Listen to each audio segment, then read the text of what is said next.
I'm a pattern person, so I need to, if I'm talking to a VC or talking to parents, I need to have at least 5 to 7 conversations to really pick up the patterns. How does a person answer why something happens? When you look at the findings in different fields, scant is the part of life in which we live. To attain the highest values. What was the biggest lesson you learned from your days in public service, maybe at the fund for public schools, where you spent most of that time in an executive role, that you've now been applying in your role, leading Homer? Yeah, that's an easy one for me because it was just right in my face regularly at the fund, which is what we want for people is not necessarily what they want for themselves. So there was definitely a sense of, well, of course, every parent should want a report card on their school. We went through this whole thing and we created, every school had a report card, so we created transparency for parents about what that report, what their local school, were they a C, a D, an F, a B. It was not what parents wanted. And I'll explain why. One is, as a parent in the school system, you really had little choice about where you sent your child. Yeah. So as a parent, waking up every day feeling like you're sending your kid to a school that's a C or a D doesn't feel so good. The way we created the measurement, was very contested. So it ended up becoming a very contested measure. But it was, again, an example of, we thought, of course, parents should want this, but in actuality, it's not what they wanted. And I think that the same has held true at Homer, where we've, at times felt, well, of course, parents should want this tool or this function or this feature to be able to understand what their kids are doing. But in reality, that's not what they want. So getting as close to your customer as possible, whether you're in the public sector or whether you're in the private sector, to me is the big lesson. And it doesn't matter, like a nonprofit sector, government, because Robin Hood was a nonprofit. You have to get so close to your customer, and you have to be careful not to assume that you somehow, because you have money, power, or whatever, you have a better sense of what their needs are. If anything, maybe you don't, because you don't. That's right. Yeah. What does that actually look like on a day-to-day? Getting close to your customer, listening to them. How do you approach that at Homer?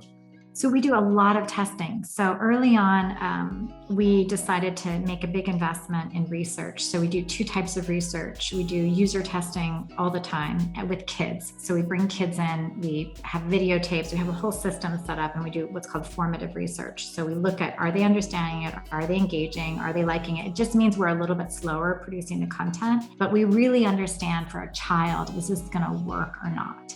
Same with parents. And then the second thing we've invested a lot in is building our parent community and really doing a listening tour. So I spend many hours every month reaching out to our customers, setting up phone calls, really just talking with them and understanding not necessarily about their experience with Homer, but what is going on in their life, right? Like how is COVID impacting them? I got some incredible stories from mostly moms during early days of COVID about how they were feeling, and this was a surprise to me. They were feeling some sense of relief. They had been commuting an hour each way to their job. This was the first time they were actually seeing their kids much, and they didn't want to go back really to that life. Yeah. And so I wouldn't have, if I hadn't taken the time to do all of those conversations, I wouldn't have understood that psychology of the parent. No amount of quant data that you do through a research firm is going to give you the kind of the intangible piece. Yeah.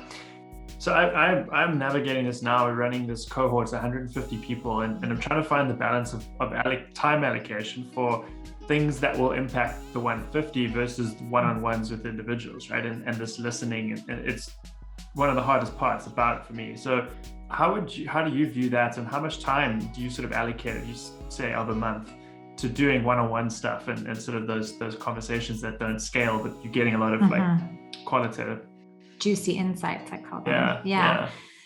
I'm a pattern person. So I need to, if I'm talking to a VC or talking to parents, I need to have at least 5 to 7 conversations to really pick up the patterns. So I would say, it's not as much time I'd want, but even if I can spend 5 to 7 hours a month, just getting out there and talking to parents, I pretty quickly at this point can pick up what I think those patterns are. I also find, and I'd be curious, if you and others feel this as well, that's where I get my energy. It's easy as the company grows you know, you get super disconnected from the original intention of what you were doing. And for me, that's where I feel the positive energy, I feel momentum, you know, being connected to the individual who's actually receiving your vision in some way. I totally agree with you. Yeah, it's like the most rewarding thing. You feel like it's taking you away from working on scaling, scale issues, but it's actually so rewarding. Plus you get that pattern recognition.